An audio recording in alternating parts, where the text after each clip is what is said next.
মুভিখনটো চালো এতিয়া সৰুকে আপোনালোকক এটা ৰিভিউ দিছো হেল্ল' এভৰিৱান বহুত স্বাগতম জনাইছো মোৰ অন্য এটি ভিডিঅ'লৈ আৰু মানে কি হৈছে জানেনে মাইক লৈ কথা পাতি আছো নহ'লে আপোনালোকে মোৰ আৱাজটো স্পষ্টকৈ নুশুনিবই কাৰণ বাহিৰত ইমান জোৰত বৰষুণ দি আছে তো সেইকাৰণে মাইক লৈ কথা ক'ব লগা হৈছে লগাই লওঁ Few moments later. বাকি আজি খুবেই এটা বিশেষ দিন কাৰণ আজি ৰিলিজ হৈছে ৰৈ ৰৈ বিনালে গুৱাহাটীতো ৰিলিজ দিছে 4:25 ফাৰ্ষ্ট শ্ব' টিকট নাপালোঁ কিবাকে বহুত কষ্ট কৰি মানে ছেকেণ্ড শ্ব' টিকট পাইছোঁ আপোনালোকে নিজে ভাবক যে 3 দিনৰ কাৰণে শ্ব'বোৰ মানে হাউচফুল হৈ গৈছে আৰু তাৰে মাজত যদি প্ৰথম দিনাই যিসকলে টিকট পাইছে বহুত ভাগ্যৱান প্ৰথম কথা আৰু ছেকেণ্ড কথা বহুত মানে ৰখিছে তেওঁলোকে বহুত কষ্টৰ অন্তত পাইছে আমাৰ ইয়াত ৰাতিপুৱা 6টা বজাৰ পৰা লাইন লগাইছে তাৰ পাছত তেওঁলোকে ফাৰ্ষ্ট শ্ব' টিকেট পাইছে মই বাৰু অনলাইন কাটিছোঁ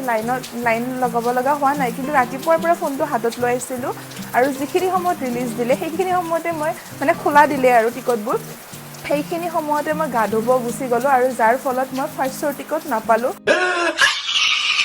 আৰু এতিয়া বলছে ৰাতিপুৱা 6:30 মই উঠি কি ভিডিঅ' কৰা ষ্টাৰ্ট কৰিছোঁ কাৰণ আজিৰ মুহূৰ্তটো মই সাঁচি ৰাখিব বিচাৰিছোঁ পাছতো যাতে চাব পাৰোঁ এনেকৈ জুবিন দাৰ শেষৰখন সৃষ্টি চাবলৈ গৈছিলোঁ তো এতিয়া ওলালোঁ এতিয়া বাজিছে 10:30 আৰু আমি ই ৰিক্সাৰে যাম কাৰণ বতৰটো খুব বেয়া আৰু বেংকত যাবলগীয়াও কাম আছে গতিকে ইয়াৰ পৰা ই ৰিক্সাখন লৈছোঁ এতিয়া ওলাইছোঁ আৰু মানে মোৰ বিশ্বাস হোৱা নাই জুবিন দাৰ শেষৰটো সৃষ্টি চাবলৈ ওলাইছোঁ তো এটা সময়ত এনেকুৱা আছিল যে অসমীয়া চিনেমা চলিবৰ কাৰণে অসমীয়া মানে চিনেমা হলবোৰেই ঠাই দিয়া নাছিল আৰু এতিয়া এনেকুৱা হৈছে যে অসমীয়া চিনেমা হলত কেৱল অসমীয়া চিনেমাই চলিব গতিকে এই যিটো এই চেঞ্জেছখিনি জুবিন দাই আনিছে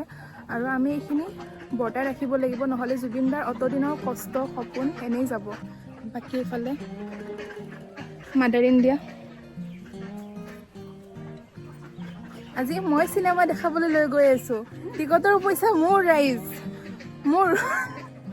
হয়নে নহয় টিকটৰ পইচা তোৰ হয় কিন্তু বেংকত একাউণ্টত জমা দিওঁ মই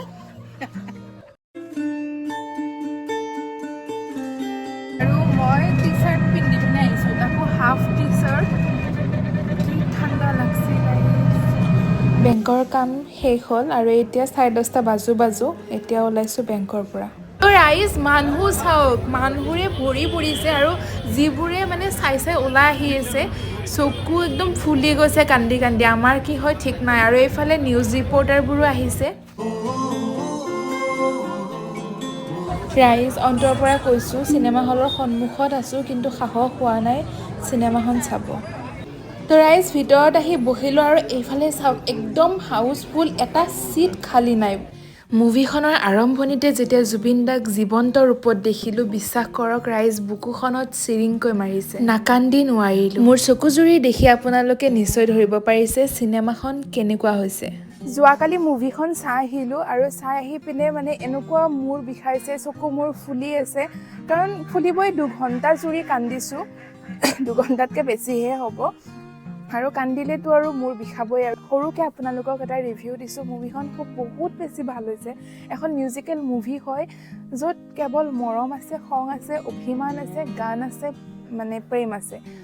মাৰপিট যদি আপোনালোকে চাব বিচাৰিছে তেতিয়াহ'লে এইখন মুভিত আপোনালোকে মাৰপিট দেখিবলৈ নাপাব কাৰণ এইখন কমপ্লিটলি মিউজিকেল মুভি হয় ৰোমান্টিক মুভি হয় ছেকেণ্ড কথাটো হ'ল ট্ৰেইলাৰখন চাই পিনে মুভিখনৰ এণ্ডিংটো বহুতে বেলেগকৈ ভাবি আছে কিন্তু আপোনালোকে যেনেকুৱা ভাবি আছে তাতকৈ বহুত বেছি পৃথক এটা এণ্ডিং দেখিবলৈ পাব তো থাৰ্ড পইণ্টটো হ'ল যেতিয়া আপোনালোকে জুবিন দাক জীৱন্ত ৰূপত ছবিখনত প্ৰথমবাৰৰ বাবে দেখিব ন আপোনাৰ বুকুখনত চিৰিংকৈ মাৰিব মানে বুকু বিষাই যাব আৰু সেই মুহূৰ্তত নকন্দাকৈ কোনো নাথাকে মই গেৰাণ্টি দিছোঁ আৰু লাষ্ট মুহূৰ্তত একেবাৰে লাষ্টত এনেকুৱা কিছুমান আপোনালোকক এটা চিন দেখুৱাব কিছুমান ক্লিপছ দেখুৱাব